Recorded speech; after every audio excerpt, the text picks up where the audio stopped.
ಸಿದ್ದರಾಮಯ್ಯ ರಾಜೀನಾಮೆ ಮೊದಲೇ 71 ಕೋಟಿ ಬಿಡುಗಡೆ, 89 ಕುರುಬ ಸಂಸ್ಥೆಗಳಿಗೆ ಭರ್ಜರಿ ಕೊಡುಗೆ.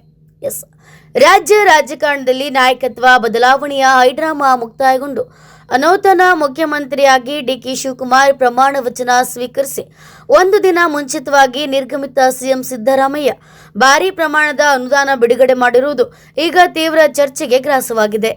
ಹಿಂದುಳಿದ ವರ್ಗಗಳ ಕಲ್ಯಾಣ ಇಲಾಖೆಯು ಕೇವಲ ಒಂದು ಸಮುದಾಯಕ್ಕೆ ಸೀಮಿತವಾಗಿದೆ ಎಂಬ ಗಂಭೀರ ಪ್ರಶ್ನೆ ರಾಜಕೀಯ ವಲಯದಲ್ಲಿ ಕೇಳಿಬರುತ್ತಿದೆ. ನೂತನ ಸಿಎಂ ಗದ್ದುಗೆ ಏರುವ ಕೆಲವೇ ಗಂಟೆಗಳ ಮೊದಲು ಆರ್ಥಿಕ ಇಲಾಖೆಯಿಂದ ದಿಢೀರ್ ಪ್ರಸ್ತಾವನೆಯೊಂದು ಸಲ್ಲಿಕೆಯಾಗಿದ್ದು, ಅದರಂತೆ 155 ವಿವಿಧ ಸಂಸ್ಥೆಗಳಿಗೆ ಒಟ್ಟು 71.85 ಕೋಟಿ ರು ಅನುದಾನವನ್ನು ತರಾತುರಿಯಲ್ಲಿ ಮಂಜೂರು ಮಾಡಲಾಗಿದೆ. 2026-27ನೇ ಪ್ರಸಕ್ತ ಸಾಲಿನ ಬಜೆಟ್ನಲ್ಲಿ ವಿವಿಧ ಹಿಂದುಳಿದ ಸಮುದಾಯಗಳ ಸಮುದಾಯ ಭವನ ಹಾಗೂ ಹಾಸ್ಟೆಲ್ ನಿರ್ಮಾಣಕ್ಕಾಗಿ ಸರ್ಕಾರ ಒಟ್ಟು 136 ಕೋಟಿ ರು ಮೀಸಲಿಟ್ಟಿತ್ತು. ಆದರೆ ಈ ಒಟ್ಟು ಬಜೆಟ್ನ ಬರೋಬ್ಬರಿ 50% ಸಿಂಹಪಾಲು ಅನುದಾನ ಕೆಲವು ನಿರ್ದಿಷ್ಟ ಸಮುದಾಯಗಳ ಸಂಸ್ಥೆಗಳ ಪಾಲಾಗಿದೆ ಎಂಬ ಆಕ್ಷೇಪ ವ್ಯಕ್ತವಾಗಿದೆ.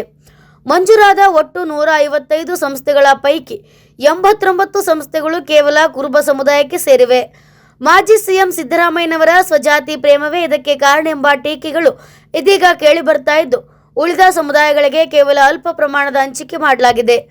ಕುರುಬ ಸಮುದಾಯದ ಸಂಸ್ಥೆಗಳು 89, ಮಡಿವಾಳ ಸಮುದಾಯದ ಸಂಘಗಳು 8, ಯಾದವ ಸಮುದಾಯದ ಸಂಘಗಳು 2, ಯಳವ ಸಮುದಾಯದ ಹಾಗೂ ಸವಿತಾ ಸಮಾಜದ ತಲಾ 1 ಸಂಘಕ್ಕೆ ಅನುದಾನವನ್ನು ನೀಡಲಾಗಿದೆ.